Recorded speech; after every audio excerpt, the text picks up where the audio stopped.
Hi there, Janet Fritz here for Galaxy Girl Creations. Welcome to my channel. Welcome to Cutfile Confidence with MK and Janet. And this cut file is one that MK created.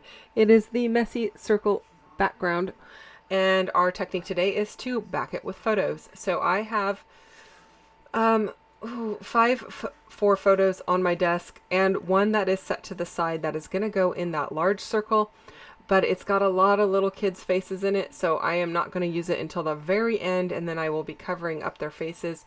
And the reason that I am doing it that way is because it is printed on a different printer than what I am using here. So I am using my Canon Selfie for these, which allows me to stick a Post-it right over their faces, and it's not a big deal. But when, because that circle is it's 4 inches, and the Canon is just a little bit smaller than 4 by 6, it doesn't fit great in the circle. So I needed to print on my Epson PictureMate, and so I actually printed it as a 5 by 7 because the circle is actually 4 inches wide, and so the photo comes right up to the edges of it. So I ended up printing 5 by 7, and the photo paper that I have, it leaves a weird residue if I put a Post-it on it. So that's why you're not seeing it, but it will be at the end. I know that was a lot of explanation for something you probably didn't even need to know. But in case you wanted to know the backgrounds of why it's like that, that's why. I did pull out some dilutions. Fiery Sunset is the red color. The green is actually a Nouveau Shimmer Spray. I do not remember the name of it, but I am going to hold it up in a little while and show it to you. And then the gold is it's boogie something gold. Let me look. It is from Lindy's Magicals, and it is called Bayou Boogie Gold. And so I am going to be making some Christmas lights. So this is the older of the 3 kids that I take care of, ready for their Christmas parade as part of their baton team from their school. And I love the photos of her, but I was looking for a fun and unique way to use them, and I thought this was the perfect way to do it. So when I looked at this, it made me think of wreaths and Christmas lights all in a jumble, and that's what I'm going with. The other thing it kind of makes me think of is life preservers. It could also be just a sketchy line, but, and you know, if you wanted, you could actually just cut all the sketchy lines off, snip them off, and just have a bunch of circles. So there's a lot of ways to use this. It'd be fun to use it for photos of bubbles or bubble baths, or, you know, the bubbles that you just do with your little kids outside. So it would be fun to use it for a whole bunch of different ways, but I'm going to use it as a wreath and kind of do something a little bit different with it. I was actually trying to find the name of the green shimmer that I used. It is called Nouveau Shimmer Spray Wispy Willow. So now you know. I went ahead and punched a bunch of the lights off camera, but I will be showing you how to do that. I have a little tiny tag punch from Stampin' Up, and so that's what I used as my starting point, and then I just kind of rounded out the bottom corner, and I snipped off the very top of the tag loop to be the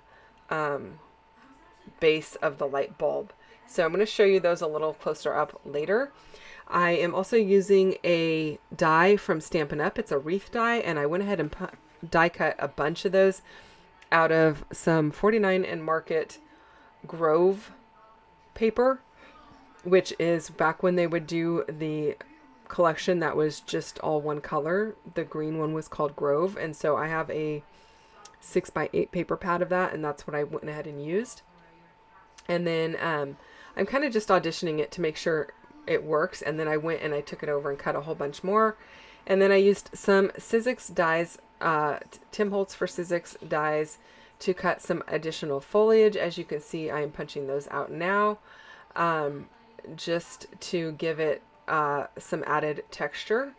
and kind of fill in behind some of the wreath that came from scrapbook.com. So that's what I'm doing here. The wreath circle was a lot smaller, so I just cut it into segments like a pie, basically, and tucked them in underneath the circles so that it would work for any of them. They didn't have to be a specific size or anything like that, but it kind of gives you the angle and keeps it a little bit arched. And it was great because the foliage is different going all the way around it.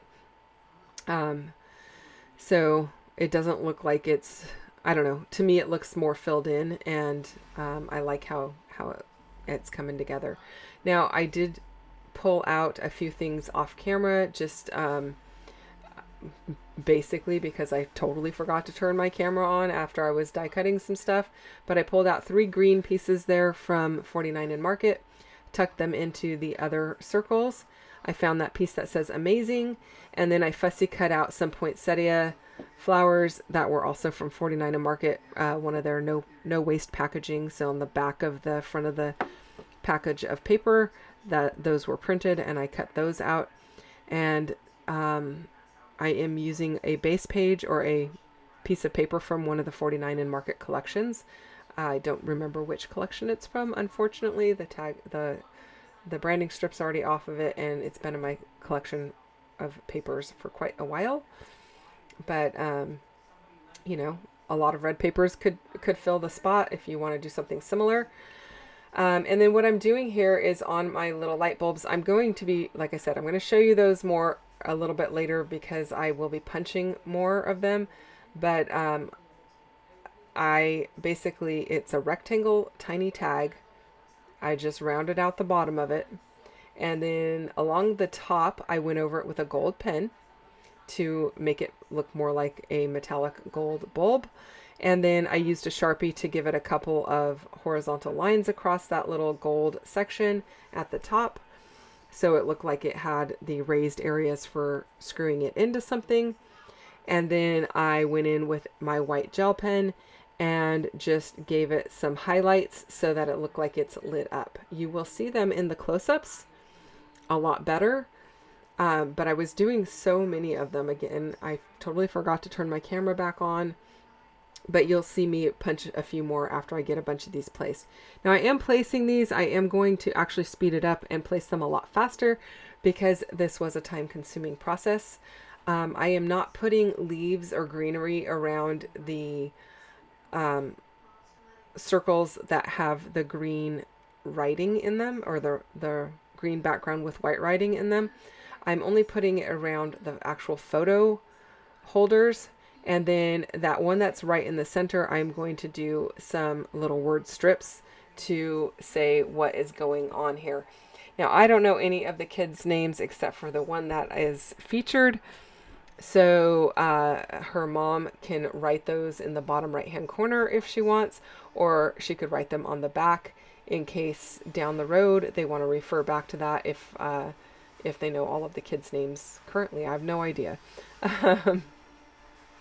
So yeah, here's where I've just sped it up and I'm placing a bunch of those little bulbs. Some of them I'm poking inwards, some I'm poking outwards, some I'm putting at different angles because much like a jumble of Christmas lights, they don't always go the same direction. And so I think that's what kind of lends itself to the quirkiness of the layout and not trying to overthink having them all perfectly fanned out or anything like that. Really just helped it to look more natural. And some of them are tucked under some of the leaves. Some of them are right over the frame. And I really like how it ends up looking. It was really something I was unsure about, especially with the light bulbs. The first ones that I did with the red, my first thought was, are these going to look like chili peppers? But I think because there's gold ones and green ones, it doesn't look like chili peppers. It looks fine. The green ones do kind of blend in a little bit with the greenery, but I think that's okay too. It kind of lends itself to adding the texture and the sparkle, but not necessarily, you know, I didn't want to add like blue or some, yeah, like some other color. I know like Christmas lights have a lot of different colors on them, but I didn't want to add a bunch of different colors besides the red, green, and gold. I thought those were going to be like the perfect combination. And I really end up loving it. So it was definitely worth the effort and the time. And I think it's definitely different and fun. And I'm always looking for different and fun because oftentimes I start feeling like I get into a little bit of a rut doing things monotonously. Is that the right word? Yeah, just it just really, I don't know, sparks my creativity. And yeah, here's where I'm just using my gel pen to go ahead and fill in some highlights to make it look like they are lit up, or there's some reflective properties to each of the light bulbs. While I do that, don't forget to check out MK's channel. Go and give her a little bit of love. I can't wait to see what she does with this one either. I'm sure it's going to be amazing. She probably already knew what she was doing when she designed the Cutfile, because that's a lot of times how she rolls. Here is the punch that I am using. You can see it's just a rectangle and I'm trimming it down. So I know I'm not showing you a lot of that, but that's all it really is. And again, I trimmed off the little top notch so that they're flat across the top, but not all the way. I didn't trim it all the way off. I just trimmed that little rounded edge off and left the rest to be the base of the light bulb. So here's the gold pen where I am marking out the base of the light bulb, and then I will go in with a Sharpie and give it a little bit of line work there. And that's what I'm doing there. And if you don't wait for your ink to dry, you will have to go and run your Sharpie onto a separate piece of paper to get it flowing again. So that's all that I was doing there. Anyway, back to MK's channel. It's linked down below. There is a playlist as well for Cutfile Confidence. And if you are interested in joining us for the live Zoom sessions and receiving all of the cut files, there I think are a couple still left in the shop. At least there were 2 days ago. But you can go and check that out. It's not too late to join in the fun. And we will be starting our private Zoom sessions using the remaining 12 cut files on the September 3rd. So you have a little bit of time, and I'm sure if you order, MK would get them out to you right away so you can join in the fun. Anyway, I am just doing my little writing here to do my journaling and cutting it into word strips. These green pieces are the centers that were left over from the middle of the wreaths from scrapbook.com. And when I die cut them, I just kept those and set them aside so that I could do a little bit of journaling on them and piecemeal my journaling into some word strips, but keep them matching. And I really love it. I love how it's coming together. The thing with doing these little word strips is just do your journaling as you would, and cut it apart where you need to, and wherever there's a natural break, it's totally okay. You can piecemeal them and it works out just fine.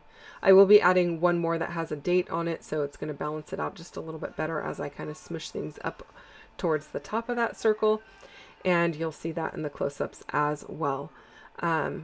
So that is pretty much it, you guys. Thank you so much for watching. If you have questions or comments, you can leave those down below, and I will get back to you as quickly as I can. Don't forget to like and subscribe if you're not already subscribed to my channel. I would really, really appreciate it. And I will be back again on Friday with another cut file. We have two more to go, and then we will be moving over to the Zoom sessions. So come and join us for that as well. Thanks for watching, and I'll see you soon. Bye-bye.